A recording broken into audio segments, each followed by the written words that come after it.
Yo, what's up with y'all boys and girls, man? Hey, it's Jay Briggs here on Thursday, man. We're finna talk some NFL football.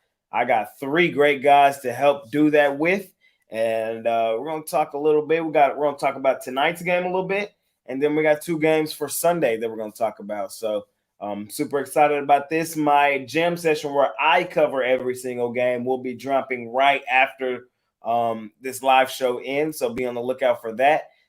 Shot the NFL show yesterday with Mitch and Big L McMorty, so you guys can go watch that as well. And we got the programming tomorrow with the Sauce, Kyle Kerms, and Prop Beaver as well. So a lot of content for me running down this NFL, and I appreciate all y'all joining me. And I'm gonna go ahead and bring in my first guest, my guy, Brian Bittler. Oh, sorry, I messed up my thing, but let's go ahead and bring in my guy, Brian. What's up, Brian? I'm starting to feel a little bit better. Got the win with Detroit Tigers early today, so hopefully my curse is soon over with after losing for 4 or 5 straight days. You know, it's always tough when you're in a losing streak. It's great when you're on a winning streak, but I'm hoping to pull out of it today. Nah, I feel you. I feel you. That was about me like last week or so. I've recently come out of it as well. I've put together like 4 or 5 winning days. So I'm feeling pretty good. But hey, I definitely know how that feels, man. That was me last week. I couldn't throw a baseball game in a bucket. Last week I came on here, I gave out the Pittsburgh Steelers, and boy, they got absolutely walloped. I'm just glad I didn't use it as a premium, but boy, I was expecting a lot more out of the Steelers. And when it got closer to game time, I think we saw the line go to around +1 Steelers, and I was feeling pretty confident about it, but they really got outplayed by the 49ers. Yeah, I had it as a premium. I thought the Steelers were going to play much better than that. That was one of the most surprising games. And that's going to lead me into this question I've been asking everybody this week. Who is the team that you thought played well and probably too well, probably not as well as they looked? And who's the team that looked bad that probably is not as bad as they looked?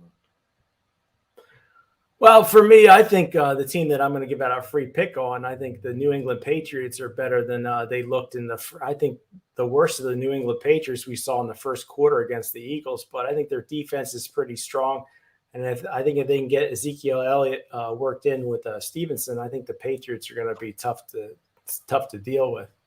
And then on the other side of the coin, I gave out the Dallas Cowboys, I believe, on the morning show last week, and I think Dallas is going to be much improved this year. But they absolutely blew the doors off in that first week. I think the Jets, with that defense that they got, I think it'll be a tighter game than people expect. Fair enough. Fair enough. Yeah. The Cowboys, man, that was a dominating win. I'm talking about you couldn't look any better than they looked. Nah, you couldn't have. You really couldn't. A 40-point shutout is, like you said, I mean, it's almost hard to replicate that. I think they smashed the Jets this weekend. Will it be as dominant as they did the Giants? Probably not. But are they at that damn good? Maybe not. But I still think they're one of the best teams in the league. And we're going to see if they can back it up. And Zach Wilson at quarterback. So yeah, well, I was confident in the second half of the Buffalo Bills game with Zach Wilson at quarterback. I thought I had it in the bag. And I guess it wasn't him that really won it for him. It was the quarterback play of Allen combined with the Jets defense. So we'll see how it plays out this week. Fair enough, fair enough. And then you said the Patriots. I had the Patriots as well. That was my play of the day. That was a heartbreaker. Yeah, it was a heartbreaker. They had plenty of chances and opportunities, I thought, to get back in that game, even cover the line. Mitch been harping on me about that all week, but 3 or 4 chances at the end of the game, and that the toe didn't get down, but before that they had many opportunities. And yeah, so if they wouldn't have had such a bad start to that game, I think the Patriots shoulda, woulda, coulda covered that spread. So we'll see what happens in week 2. I think so too. I said the same thing, but you said you're looking at them for this week as well, as they have I just covered this. I forgot, but it's the Dolphins. They got Dolphins. Yeah, they got Mitch's favorite team, the Dolphins. And as far as free picks go, I think this is one of the stronger ones. I'm going to go with the New England Patriots again this Sunday as one of my best bets on the board. And definitely you can watch this game Sunday Night Football. I think this is a very deep Sunday card, and I really like what I saw from the Patriots defensive side of the ball, minus that first quarter. Like I said, New England starting 0-2 in the season isn't something that normally happens to Bill Belichick coach teams. I think the Dolphins on the second straight road game, big win for them in LA, and then travel back across the country for a primetime game. Patriots have not covered 5 straight games as far as regular season goes, not counting the preseason. I think we're going to see an inflated line thanks to how good the Dolphins looked combined with that Patriots loss. I think you're going to look for the lack of a Miami Dolphins running game to really hurt them on Sunday. I think we see a defensive plan in place from the New England Patriots to stop the pass, or at least contain the pass of the Dolphins. So I'm going to take, I think it's a 3-point game anyway you slice it. So I'm going to take the points in my pocket with the New England Patriots. Taking the Patriots again this week, man. Like I said, they hurt me last week, but I definitely understand it here. This is a division series that usually gets split every year. Usually the Dolphins win in Miami and the Patriots get the dub in Foxborough. That was even the case when Brady was there. I think many people are down on this Patriots team. I don't think they're as bad as many people think. I think, like you said, the defense is rock solid. I think that's a staple of this team. Mac Jones is not my favorite quarterback, and I don't think he's, top 15-ish, but he's serviceable. He's a serviceable quarterback. I thought Elliott looked better than I expected. I thought he was over the hill, but he looked like he's still got a little bit of tread left on his tires. Yeah, I think Elliott does have some tread. I think Stevenson is a really good back, and I think if they can get the running game going here, they can compete against a Dolphins team that had some points put up on them against the Chargers. The Chargers did put up some points on them as well. For sure. And I think this line's a little bit, -3, the way the Dolphins played last week. We're seeing a lot of early action on Miami. We'll see when it gets closer to Sunday. But I would wait to get in on the New England Patriots. Maybe we can get that hook at 3.5. But that hook will be nice at home. Yeah, that hook will be mightily nice. I wouldn't buy it, but no. I never recommend the -120 hook buy. I'd rather just take the regular. Facts. I got to tell them that because somebody's going to be mad at me in the comments. I got to tell you, don't buy the hook, but try to see and wait if you can catch the hook if it pops up on the board. Brian, we got NFL action tonight, Eagles, Vikings, and then we got a great weekend action with college football and NFL football. Do you have an NFL play for tonight? And about how many NFL plays or college football plays do you think you'll have over the weekend? Well, tonight I got my NFL Titanium play up for sale on the website. I think it's an excellent opportunity to make some money on this Vikings-Philadelphia Eagles game. You can get that play for $15 at pickdawgz.com. I also have a play in the college football game tonight. So hopefully, like I said, I won earlier with the Tigers. Hopefully I'm breaking out of my funk I was in for a couple of days. Also have my Friday play in college football up already at pickdawgz.com. Typically I have on Saturday 5 plays in college football, and then Sunday 3 in the NFL. There you go, Brian B, man. Hop on with the NFL. Anything else you want to talk about before you get out of here? I ain't trying to rush you out the door. Yeah, I got to get my son over to baseball practice. But the one thing I'll say before I left, I kind of caught a little bit the other day of you and Mitch going in about the Oregon and Colorado playing, I guess, 2 weeks from now. And I have to say, I've been in that position before, in your position where, a little bit of heat coming from Mitch. I got to say I side with Mitch as far as Oregon goes. I think I'm hoping that Colorado covers and wins handily against Colorado State, and then I'm going to load up on Oregon. But, I can see where you're coming from, and I've been there before, and it should be an interesting game to watch. Definitely. Hey, I love going at it with him. That's my guy right there. Yeah, I miss it. I was hoping I could fight about that one, but I got to agree with it's just Oregon is such a, and I've been wrong about Colorado for the first 2 weeks. I've looked dumb, but, Oregon has a really tough program. And I'm hoping Colorado is going to be 3-0 going into that game. It should be interesting. Fair enough. Create some value in that game. I do think a lot of the value that I thought would be there most of the season is gone now. I tried to tell that to Chris earlier in the season.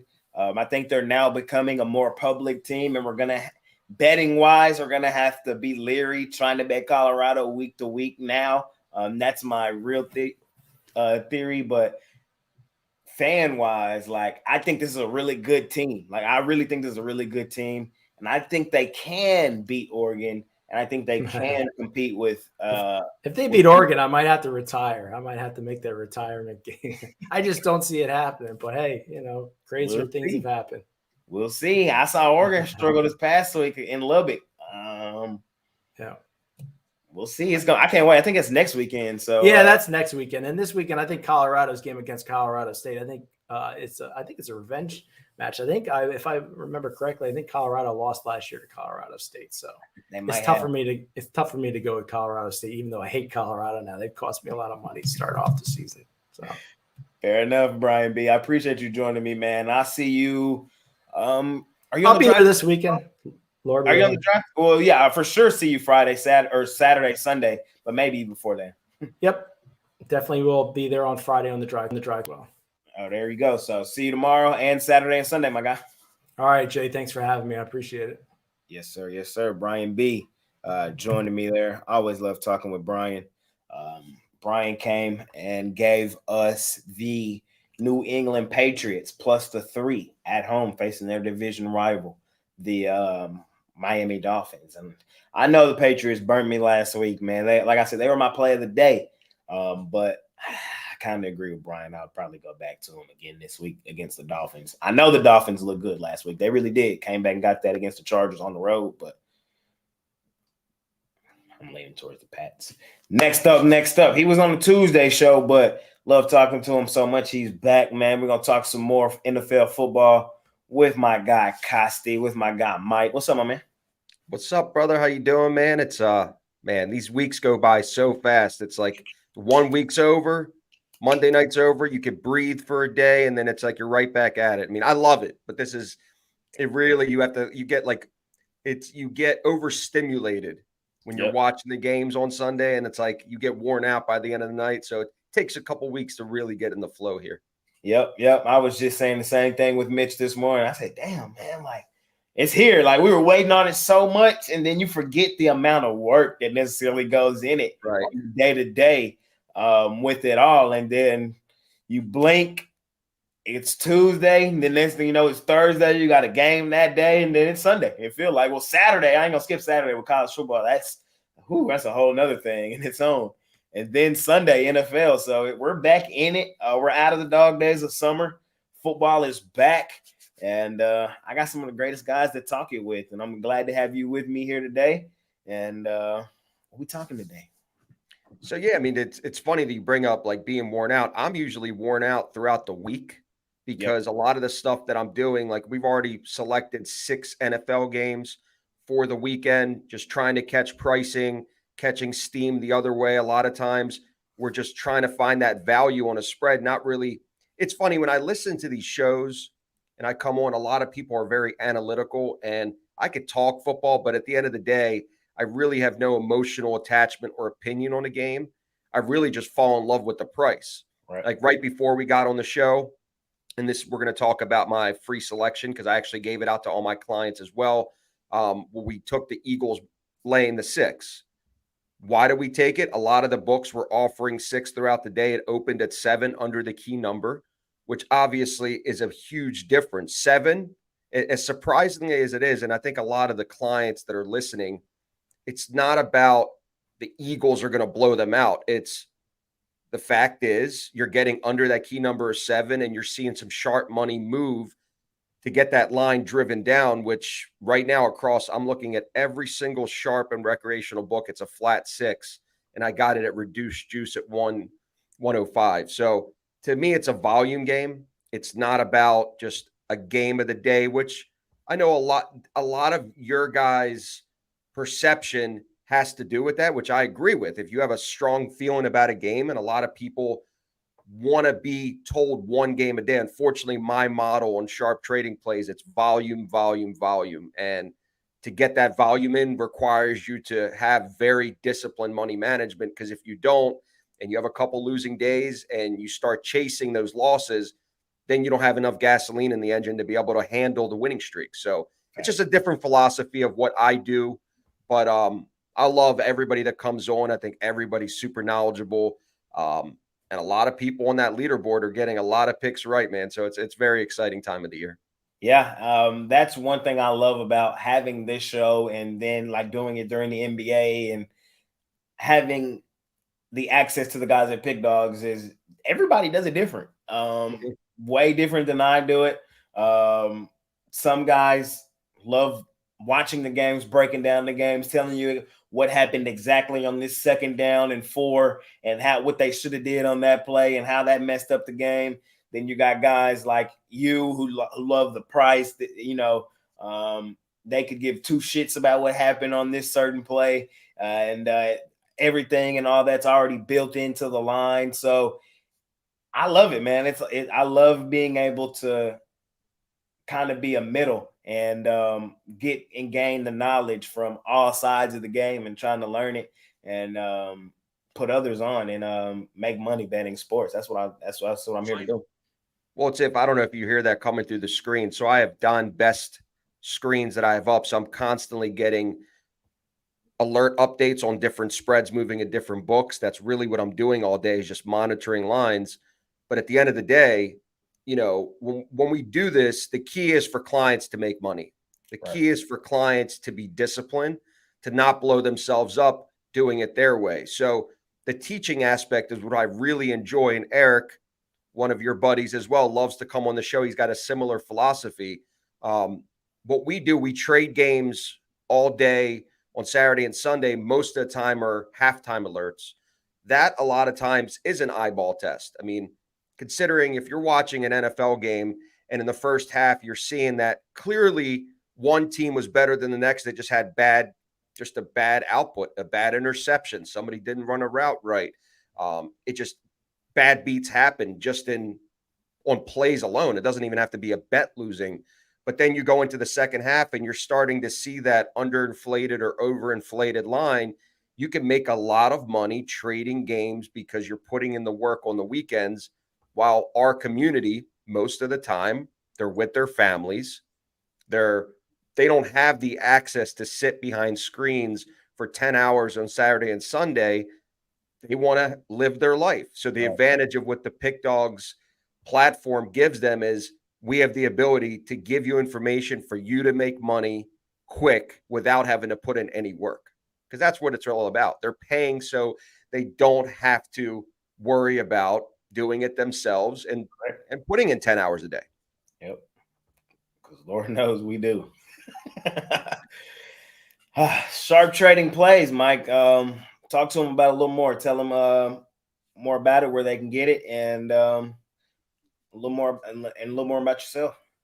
So if you go on pickdawgz.com and you click the premium pick tab, there's going to be a drop down. It says sharp trading plays. It's not a daily offering product where you could just buy a game selection. That's not what we really try to emulate. Our whole business model is set across a long-term money management criteria that you get me as a consultant 24/7. So besides the few shows that I do for the YouTube channel every single day, besides me actually doing the work to put in the selections, I'm constantly coaching clients. When I released that game an hour ago, everybody's got different spreads. Everybody has different juice attached to that spread. So I'm constantly responding to each client one by one and coaching them on how to actually play the selections with the right money management, because of the volume that I do, it's very low risk. You're not putting in a lot of value. When I say value, a lot of actual capital of your bankroll in that one game. You're just minimizing your losses and you're playing that marathon.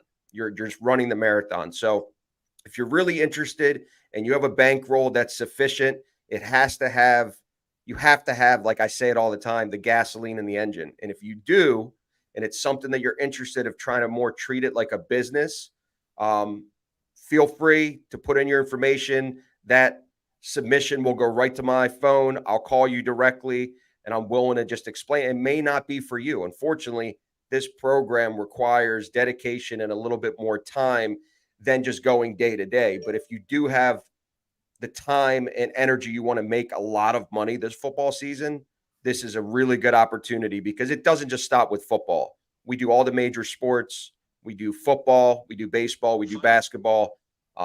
Like Mitch, I don't do hockey. Just don't have the bandwidth, nor have the groups feeding me the information for hockey. So all the other ones we have you covered.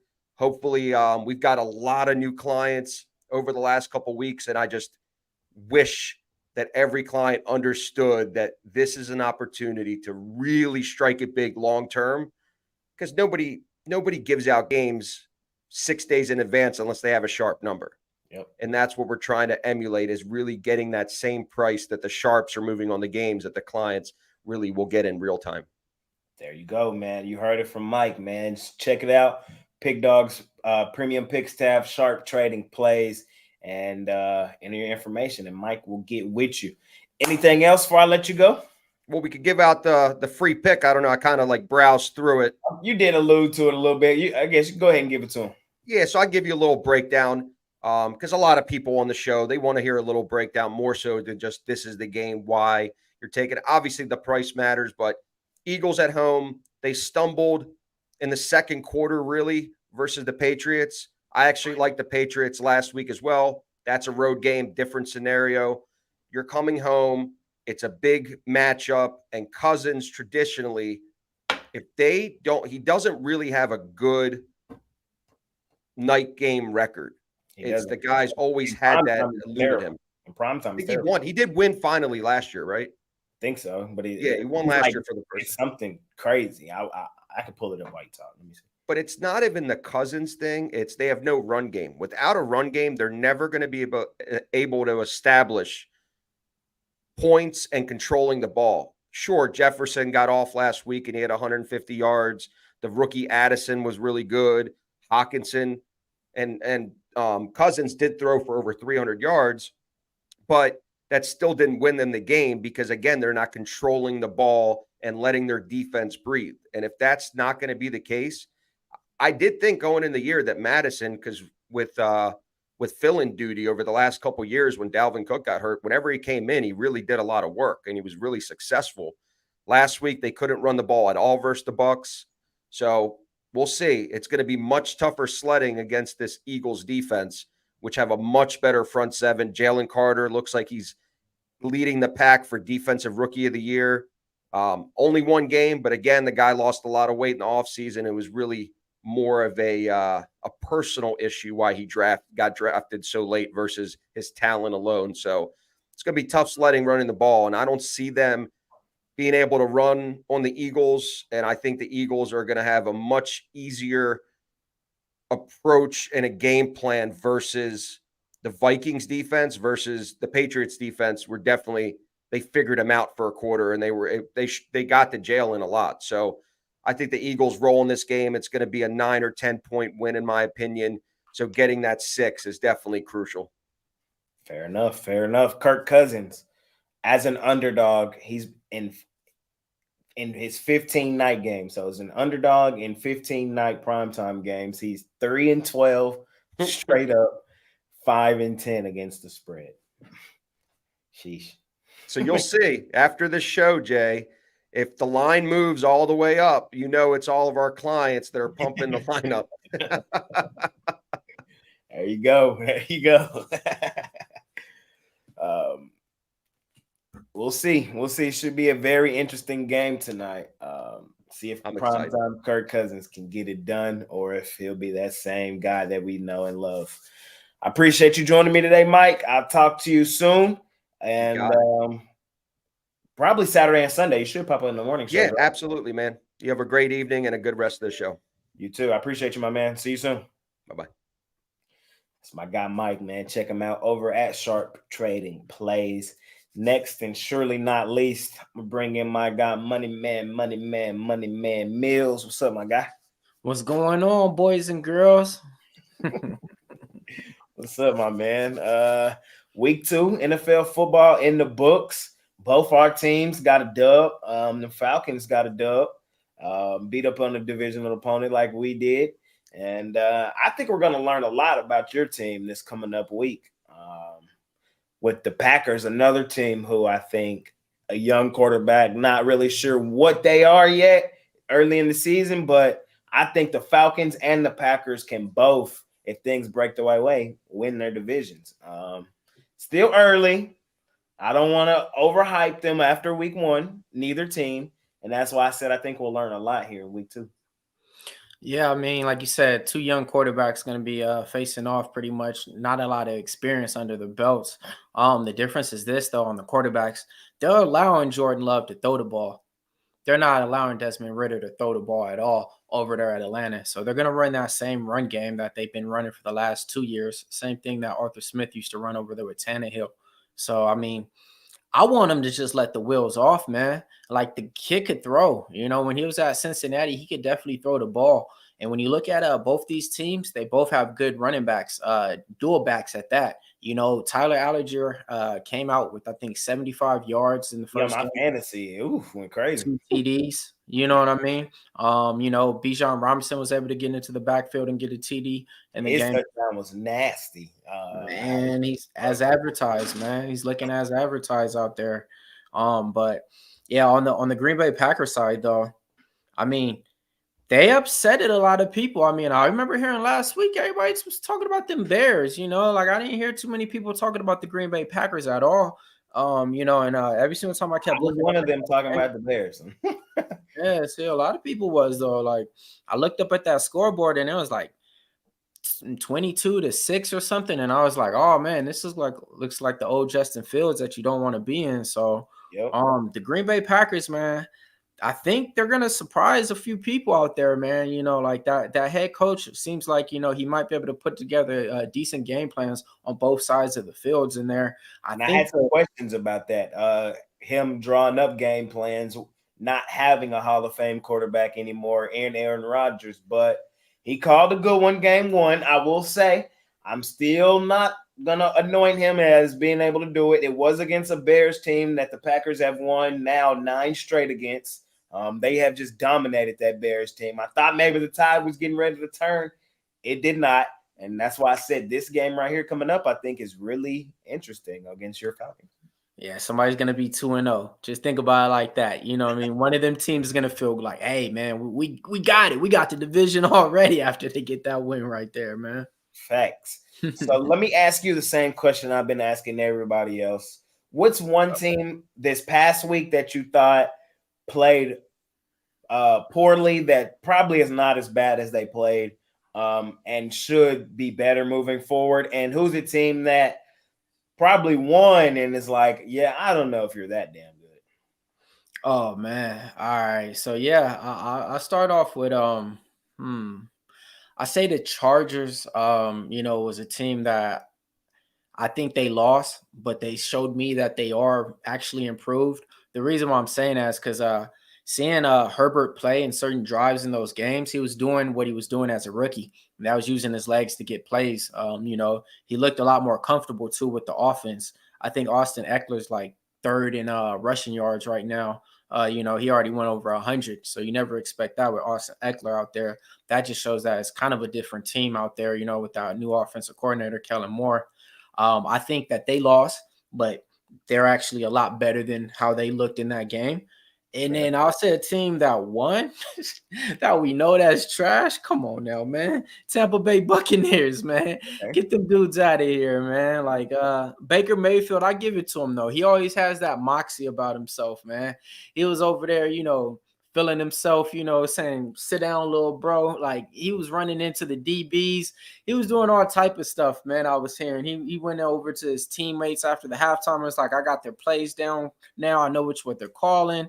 So I give it to him on that. But that's one team that surprised me. And you know, one team that I thought that looked bad was the team that's playing tonight, Minnesota Vikings. Like there's no way you come out and look flat like that. There's At just home, no way. Where they're usually pretty good. You know, and I think I think Jefferson had like 100 yards by halftime or something, or he had some crazy number. Hawkinson balled out, you know, as well. But to me, they look like a team that needs Kareem Hunt, not now, but like right now, bro. Like that running back. I can see that. That's really interesting. I like that. That running Madison is okay, but I don't think he's number 1. Exactly. He's a backup running back. And then it's like you're starting off your season with a backup running back, and they're not a team who drafted a young guy who got a guy in the free agency or anything to where it's like change scenery. Let's see what he's doing.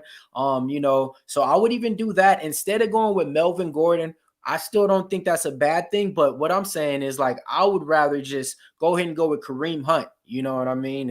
And that's what they need. That's solid right there. That's solid right there. I'm going to ask you two things. One, your free play for today. And then after that, I got to ask you if the prop shop open tonight. Got you, man. Yeah. So for the game tonight, the Eagles and or not necessarily tonight, but the game that you were going to talk about on the show. Got you. Yeah. What game did we choose again? I forgot which one we said. Let me see. I think it was them Jaguars, right? Yes, that's what it was. Jags Chiefs. That's a good one to talk about. Also, to a game worth mentioning a little bit on is that Baltimore and Cincinnati game, man. Yeah, division. I think that's the game of the week. That's the game of the week. Baltimore, Cincinnati, and that 3.5 is. It's like it's like the books are begging me to take Baltimore with how bad Cincinnati looked last week, but we know Cincinnati is not that bad, and they're at home now this week. So can they turn around and bounce back? We'll see. Yeah, man, that's another team that kind of looked bad though. Even though we were just talking about that earlier, Cincinnati Bengals. Not that line was it was telling, man. There's no way you open up the season -1.5 against the Browns, and everybody's like, "Oh yeah, get the Bengals money line, get the Bengals money line." Nah, man, if the Bengals is full effect, they should have been -3.5, -4. So that was kind of a tricky thing right there. And anybody who knows anything about that division, all those teams can win when they play each other. The Bengals play the Steelers hard, Ravens. It don't matter. It don't matter if they're 2-12 on the year. That year, the Steelers playing the Ravens, those going to be the two toughest games ever. It's the same thing in that division. But yeah, man.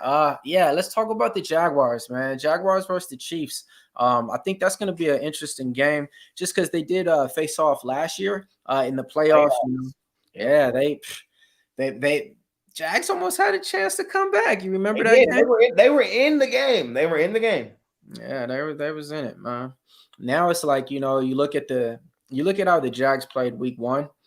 They were down in this game against the Colts, okay? I never was telling everybody the Jags are going to cover. The Jags are going to do this and that. They were down in the game, and then they came back and got the moxie and got the win. So that's one thing I look at. They weren't up in the game the whole time and, had the lead. So it's proven that, some of the stuff over there is working over there in Jacksonville. Calvin Ridley, we already know the story with him. I think he went for 7-8 receptions, 100 yards. Christian Kirk wasn't able to do anything. He got 1 reception in that game. But the running game, man, both those guys was going off. Travis Etienne got in the end zone.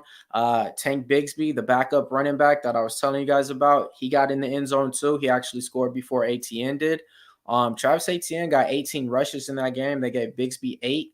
Why am I mentioning that? Because that's the recipe right there you need if you're going to try to compete with KC. You got to keep them guys off the field. We already know how Patrick Mahomes looked now in game 1. Hey, who was he throwing to in the outfield? Nobody. Who was he throwing out? Nobody, right? Like, what was Tony doing out there? I don't know what Tony had going on, man. He sold that bag. Like many times in NFL, it's not on one player, but he killed so many drives and possessions for the Chiefs. That loss is damn near on him.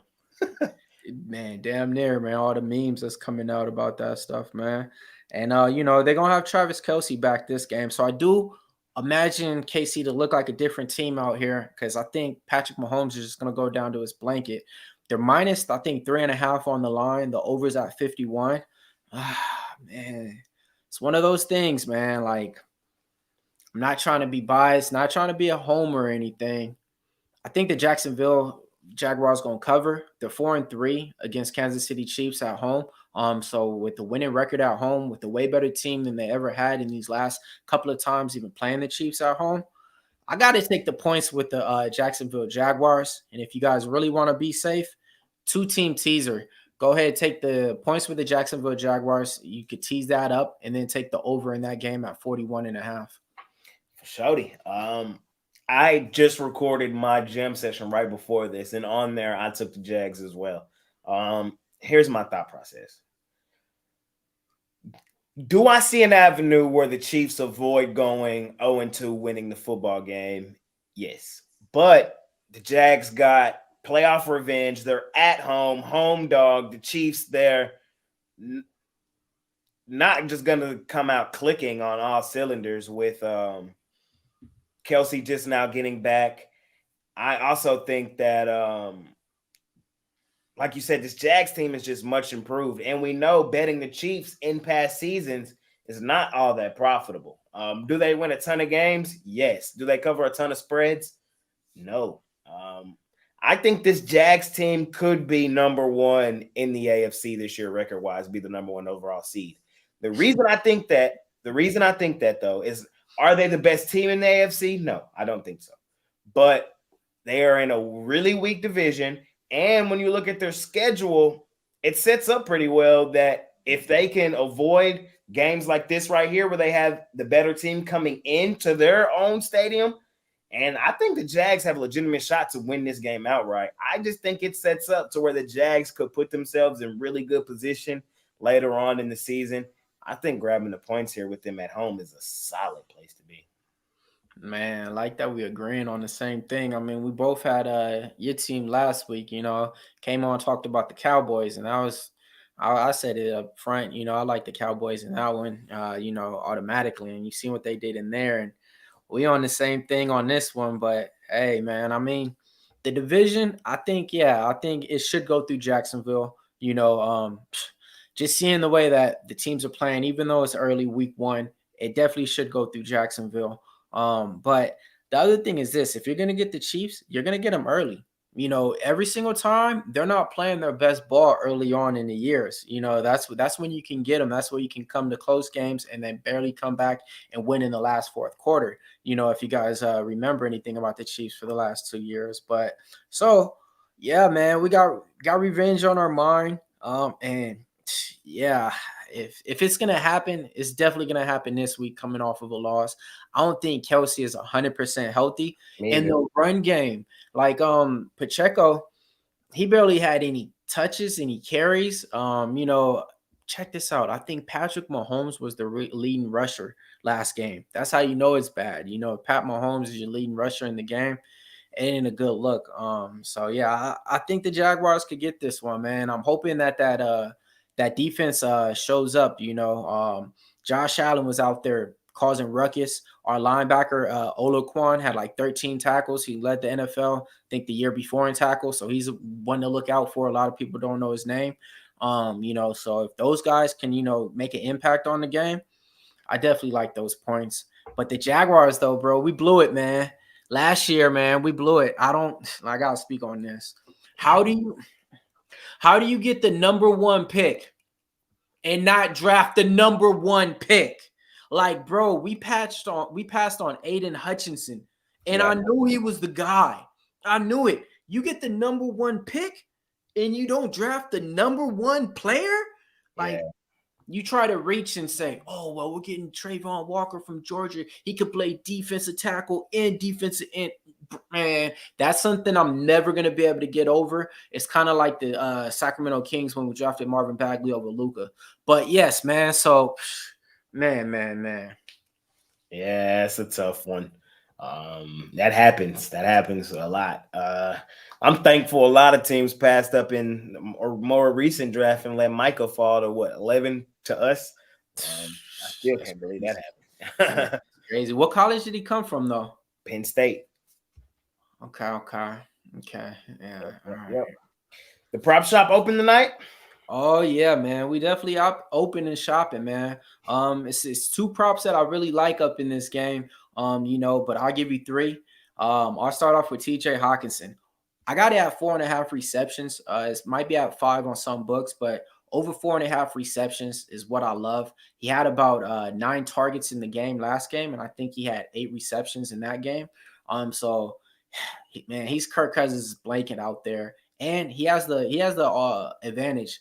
None of those linebackers, none of those safeties in the Eagles' backfield are going to be able to stick with, Hawkinson and defend him, so they don't got no advantage over there to where it's like, all right, I'm going to put this one player on Hawkinson or lock down Jefferson. They don't got that. They got decent players on defense, but no one lockdown superstar at the linebacker or the secondary.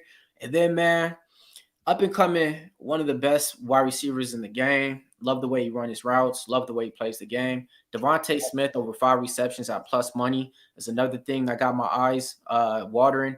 He went for 7 receptions in his first game. The thing about this, he only had 8 receptions and 8 targets in that game. The New England Patriots do a great job of limiting, what you're good at. So, he was still able to get those targets even with the Bill Belichick defense on him. So what am I doing in this game? I'm taking him over 5 receptions. And last but not least, Kirk Cousins, over 23.5 completions. The only way they win this game is if he airs out the ball. We just talked about the running backs or running back less that they don't have back there. You think they go hand off the ball to Madison? You think Adrian Peterson is going to come out the bleachers? It ain't happening. It ain't happening, So yeah, the only way they do anything is with Kirk Cousins. And he wants to get that chip off his shoulder. I think he has like a primetime curse. I think he's like 2 and something. Right? I said it a minute ago with Costi. Hold on, I'll tell you too. It's like 2 and 12, 2 and 9, 2 and something, man. Like he's Kirk just Cousins as a underdog in night games is 3 and 12 straight up, 5 and 10 against the spread. See, and something that's even worse, like I said, I think he has a horrible primetime record too on night games or just period by itself. I think he only won 2 games if it was on a Monday night or a Thursday night, because I remember seeing something like that too. But yeah, those are the prop shops that I like in there. If you ask me during this game, man, I think the Vikings cover, man. Take that plus 7.5 in this game. You guys are getting 7.5 with the Vikings. You seen what the Patriots did pretty much, and same thing with the Eagles.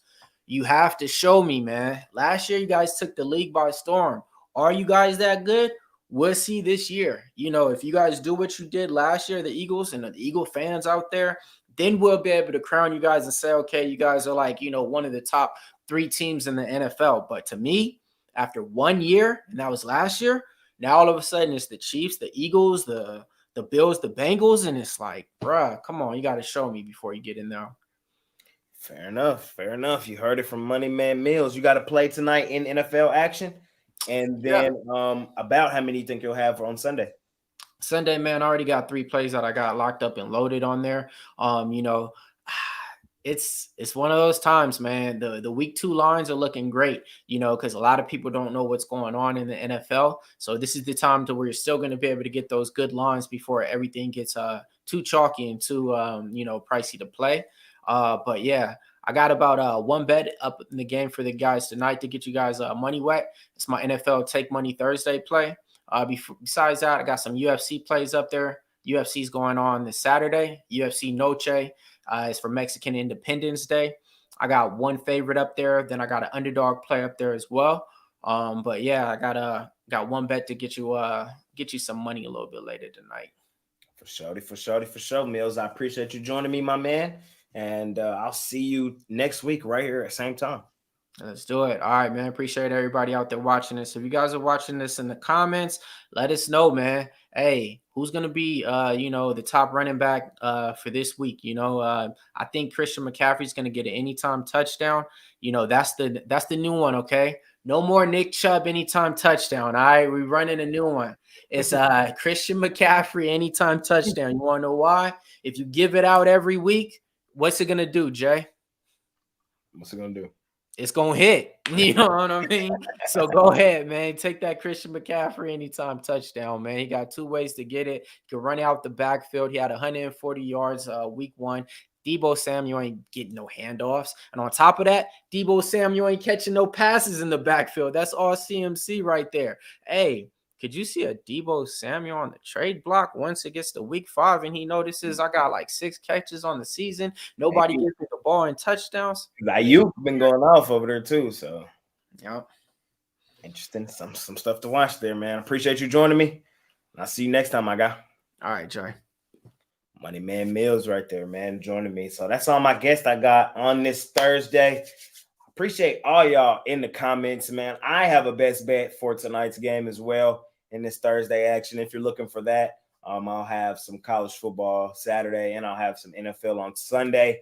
My jam session where I cover myself every single game in recorded form with the graphics and all that, that'll be up shortly after this show.